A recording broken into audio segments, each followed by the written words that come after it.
Bom, provavelmente se a gente fosse usar uma palavra para definir a filmografia do Spike Lee, essa palavra seria urgência, né? Ele é o cara que não só faz filmes que são muito definidores dos seus respectivos tempos, mas principalmente encontram maneiras de contar essas histórias visualmente que dialogam muito com essa urgência da intenção. Isso a gente identifica, por exemplo, em filmes maravilhosos como Faça a Coisa Certa e Malcolm X, um da década de 80 e outro da década de 90, os dois inclusive muito atuais tanto na época de lançamento deles quanto hoje, né, principalmente. E nos anos 2000 e anos 2010, apesar dele ter feito o que é para mim um dos melhores filmes de assalto das últimas décadas, que é O Plano Perfeito, com o Clive Owen, o Denzel Washington e a Jodie Foster, dá para falar que, pelo menos na minha opinião, esse peso e essa urgência estavam faltando. Agora, em 2018, ele deu uma guinada positiva na carreira, né, com Infiltrado na Clã, tem crítica aqui no canal, e eu acho que é mais ou menos por conta desse retorno dele com o Infiltrado que está acontecendo essa comoção, vamos dizer assim, com o novo filme dele agora que está disponível na Netflix, da Netflix, que é o Destacamento Blood. Claro que não é só isso, né? O mundo inteiro está passando por tanta coisa que é óbvio que o filme vai ter um apelo temático considerável. O que não significa que o resultado final do filme do Spike Lee faça por merecer essa comoção. Bem, vamos por partes.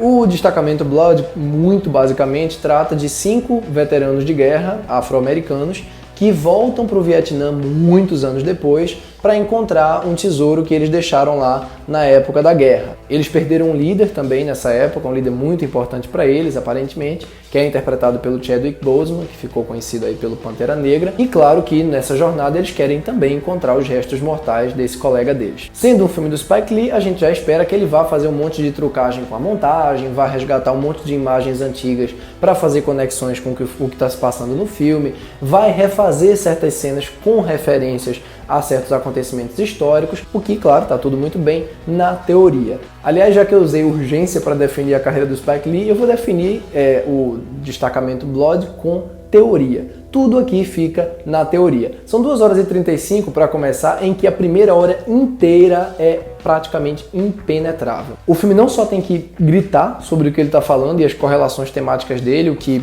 para mim, honestamente, não funciona tão bem na maior parte do tempo, como também tem que ficar o tempo inteiro anunciando quando vai trocar de razão de aspecto. Razão de aspecto, para quem não sabe, é a proporção da tela, né? Ou seja, quando você vê aquelas barras à direita ou barras em cima, quer dizer que o filme tem uma razão de aspecto diferente, ele tem uma altura e largura diferente. Aqui ele começa com 1,33 por 1, né, com aquelas cenas antigas, e várias outras que são gravadas claramente em digital, onde a razão de aspecto já é bem mais aberta. Muitos filmes fazem isso, de mudar no meio do filme, ou sutilmente, ou exageradamente, mas aqui tudo tem que ser dado a você. Você tem que perceber que ele está fazendo essa troca, como mais pra frente você tem que também perceber que ele não vai usar nenhum nem outro formato. Ele vai usar o 1,85 provavelmente por 1, que é aquele formato que enche a tela toda, que é o momento em que os personagens principais vão ali pro meio realmente da floresta e vão enfrentar os perigos e procurar o ouro, etc e tal. Isso para mim faria completo sentido se a linguagem do Spike Lee aqui tivesse versátil o suficiente para usar essa razão de aspecto para contar a história. A razão de aspecto é essencialmente uma coisa feita para isso, para transmitir uma sensação. Como aqui, na minha opinião, o Spike Lee está numa incompreensível falta de vigor estético de um modo geral, ou falta de coerência, com exceção de momentos pontuais de ação,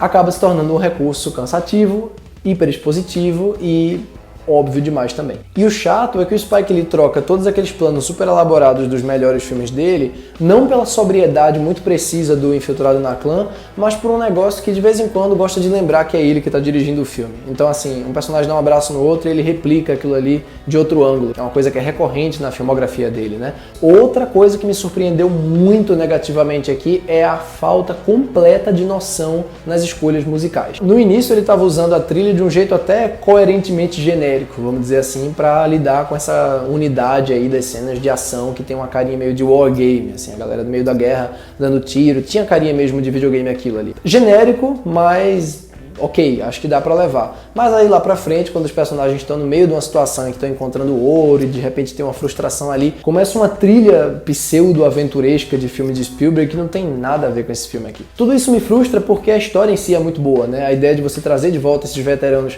para a zona de guerra e mostrar como no final das contas todos os seres humanos têm esse apetite pela guerra e toda essa tristeza que essa guerra traz de volta, todo esse peso que ela traz, na teoria funciona muito bem. A ideia de que, por exemplo, povos que não tinham que ter nada uns contra os outros são colocados ali naquela situação para terem coisas uns contra os outros, ou seja, são colocados para disputar o ouro, mesmo quando passa-se muito tempo da guerra. Spike Lee de novo mostrando a gente como não aprendemos nada, da mesma forma como fez no Infiltrado na Clã, mas é tudo muito dado. O sujeito do povoado aponta a arma enquanto fala certas coisas, a imagem de crianças mortas tem que aparecer. Claro que aquilo ali tem um peso emocional, mas é um peso que está muito mais associado ao elemento extra-filme, a essa comoção externa, do que a forma como ele lida com os elementos dramáticos dele. E eu acho que ele se liberta muito desse esquematismo quando ele parte para cenas de ação isoladas. Assim, acho que elas funcionam muito, muito bem. Tem uma cena, por exemplo, que um personagem pisa num campo minado, né, no ativador de uma bomba, e aí os personagens amarram uma corda nele, e eu acho aquela cena muito bacana, eu acho ela isoladamente muito boa. Não fossem as interpretações muito entregues do elenco,